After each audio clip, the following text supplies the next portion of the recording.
Adventures in Fun Facts, episode 18. Well, we'll open up with a fun fact about something that that all of us use each and every day, the common fork.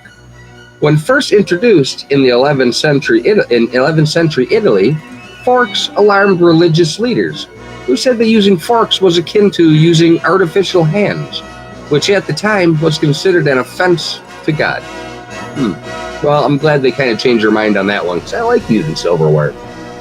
All right, on to our next little tantalizing tidbit. The Bloody Mary was originally known as a bucket of blood.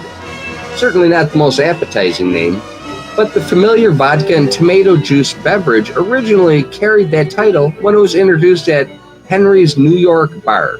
A patron named Roy Barton coined the name, and it stuck.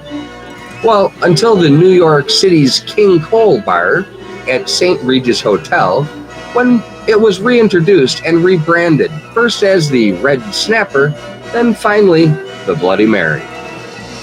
All right, well, we're talking about alcohol and drinks, so here's another one that many people might not be aware of. The U.S. government intentionally poisoned people as a drinking deterrent. Prohibition was a weird time in our country's history, but you probably wouldn't expect that one of the weirdest historical facts on this list would be mass poisoning. Something often forgotten about during Prohibition times is that the government did not just try to dissuade drinking through fines and imprisonment, but they actually poisoned industrial alcohol that was legal. Sure, the stuff was nasty already and not meant for drinking, but when desperate drinkers made a habit of imbibing rubbing alcohol and things like that, officials began to denature it, adding iodine, chloroform, and even gasoline as well as kerosene to make it nauseating and even deadly. People still drank it, and an estimated 10,000 people were killed because of it. All right, it seems like our fun fact segment today has unintentionally gravitated around the consumption of alcohol, so we'll end with one more story about people's love of consumption and healthy competition.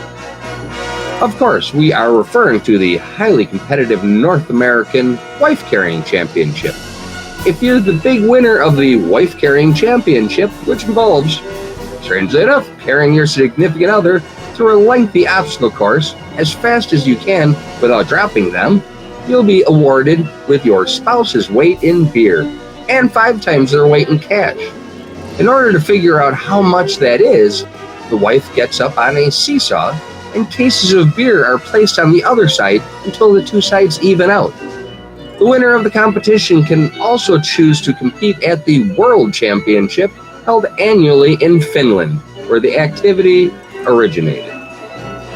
We are a simple breed in Wisconsin. We hardly need to invent excuses, holidays, or reasons to have a few cocktails at the appropriate moment, but I bet you it would be hilarious to watch.